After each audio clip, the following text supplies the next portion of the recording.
All right, everyone, welcome back to the channel. It is Marcelo Bielsa's iconic tactic today. I'm really chuffed with how this has worked in the match engine. For anyone who's not aware, I kind of do some research on a team or on a tactic, then put it into the match engine and see which bits out and then see which bits work in the match engine. We've got some highlight footage to show you. This has probably been the best one so far of FM22. Let's dive into it. What I'd like you to do before we get into it, smash a like on today's video. Subscribe if you've just come across. A lot of people are coming across from FN Scout at the moment, so really appreciate it if you drop a subscribe as well. And if you want to see more of these tactics videos, I'm always open to suggestions and ideas. Next week is Roberto Mancini's Euro 2020 winning tactic, but apart from that, I'm open to offers, so get it down in the comments what you would like to see next on the channel. All right, everyone. So here we are. Here is the Leeds United form. It's been pretty good, as you can see.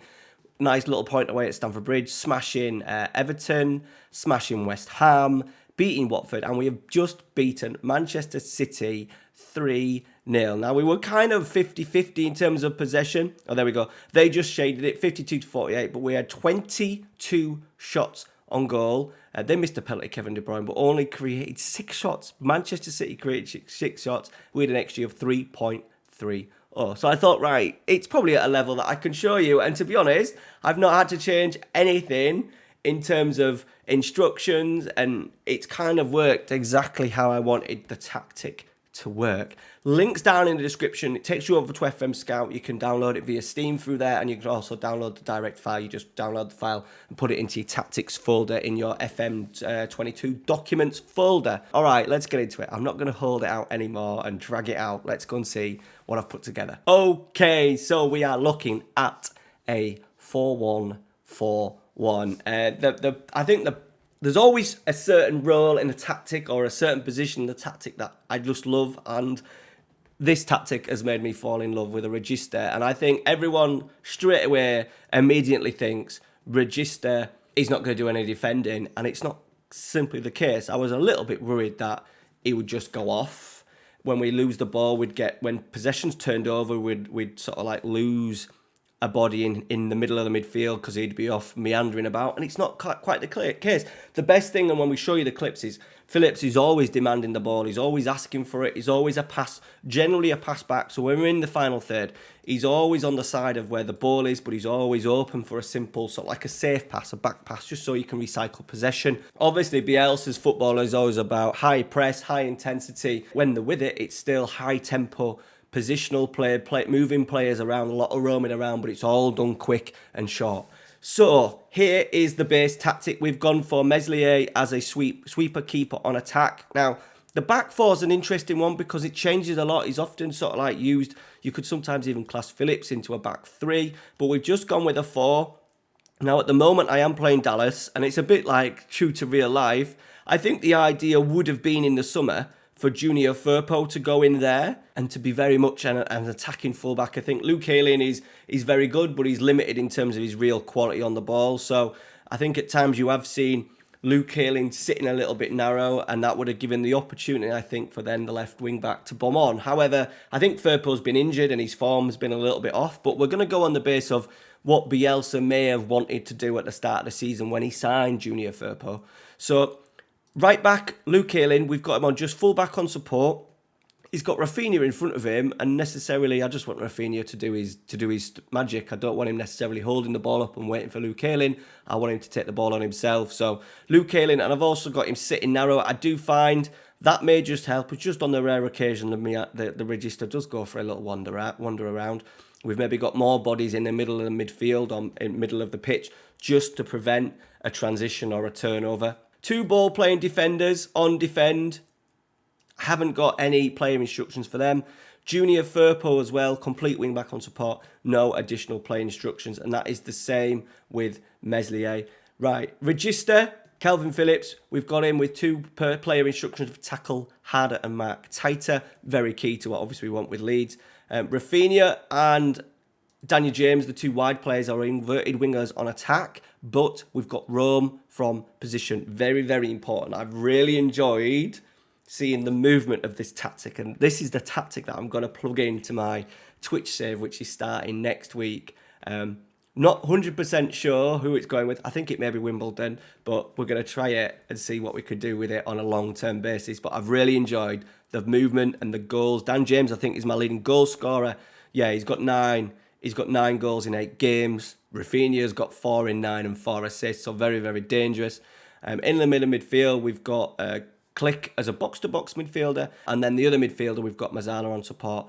Really enjoying also the role of the Mazzala, someone who can sort of like get in and around half spaces, causing a lot of problem, and has scored a few goals, I think, of Shackleton. Yeah, 3 goals already for Shackleton. You maybe wouldn't expect that from him. And then up front, it's a little bit same with the tactic that I did with Everton and Dominic Calvert-Lewin.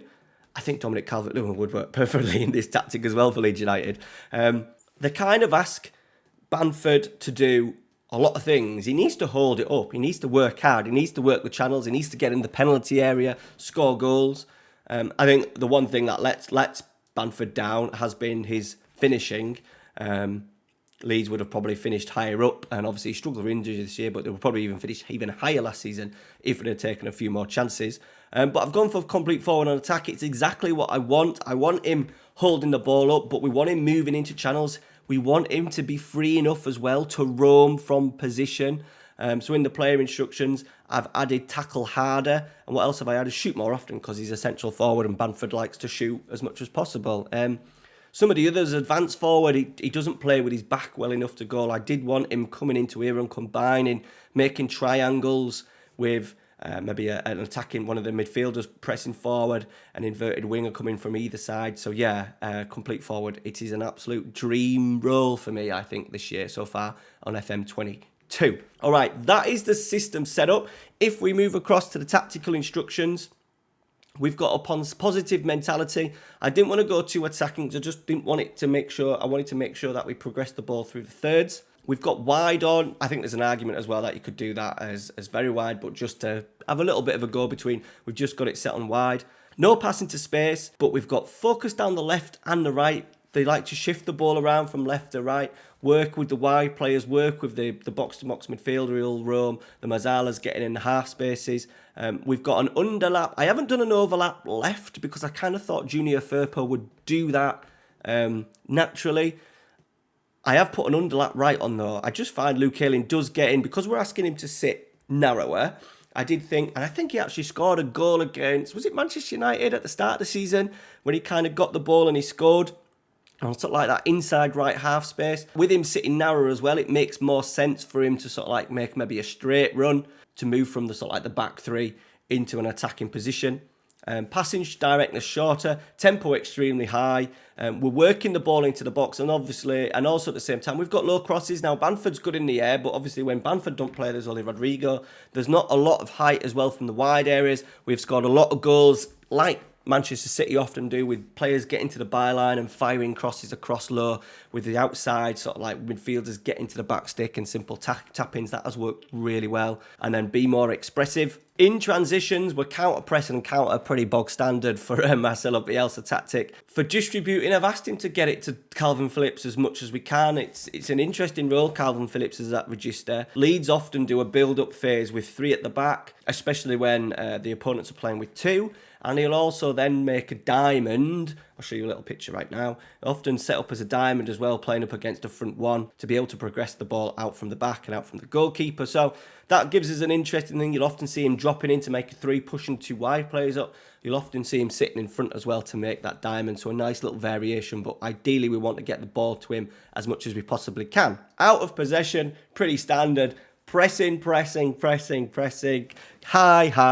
You know what it's like. It's FM22 by the way. So it suits it in that respect. Get stuck in. Using tighter marking. What we want is, I'm trying to replicate the man-to-man marking and the man-to-man press that Bielsa does. And what I do find with that is it just gets your players to get closer to the opposition.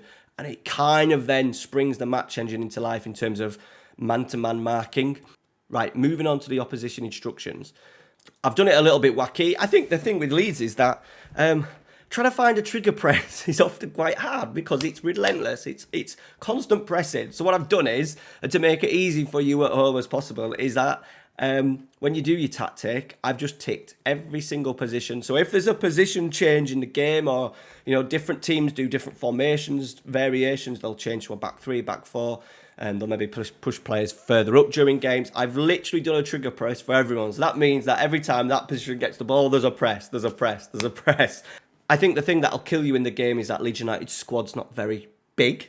So if I was going to do a Let's Play with Leeds on this tactic, I would definitely look at making sure I've got 2 players in every single position of a really good standard, because then you've got a really easy way of rotating players. So that's what I would do. But I think to make it realistic, it needs to be a constant press. So that's what I have set in. That's the tactics. The link's down below. Right, let's get into the juicy bits. Let's go and see some match highlights.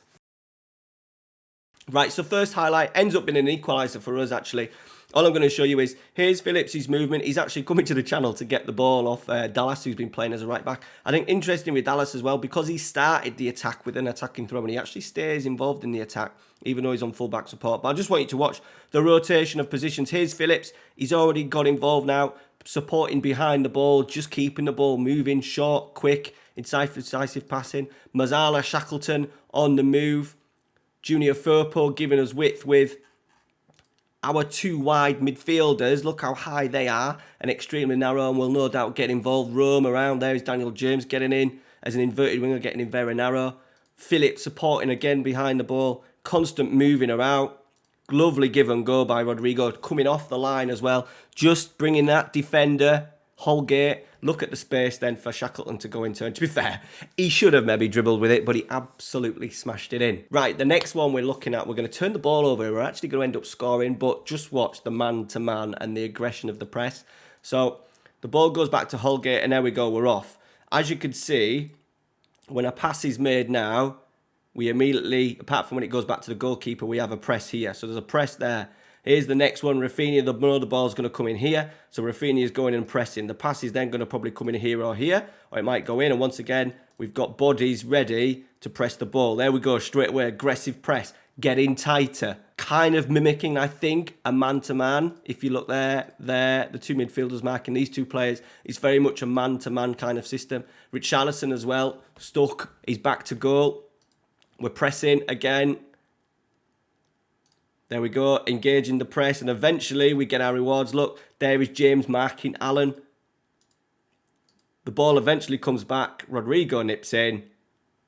We just wait. To be fair by Allen, it was the wrong pass by Allen, the midfielder, but we waited for that mistake, and when we got our opportunity, we nicked in and scored. Okay, next one. I'm just going to show you. This is actually from the screenshot that I showed you at the start of the video about Regista and Phillips' movement. So he's kind of in here. Here is the diamond that we've created, using the goalkeeper and then Phillips as the tip of the diamond. And he's just creating a little space. Now, the best thing, as I said, with these two, the 2 midfielders, Shackleton and Click, they're actually quite high. And they're allowing this little bit of space in here for Phillips. I think it's very important that you get 2 midfielders that are going to push back the other midfielders. Donny van der Beek is there, probably their attacking midfielder, has been a little bit sloppy in possession. It just gives us the opportunity to build out from the back. But I think the good thing about Phillips is he's always wanting the ball. The register, he's always trying to be in an area where he can get a pass.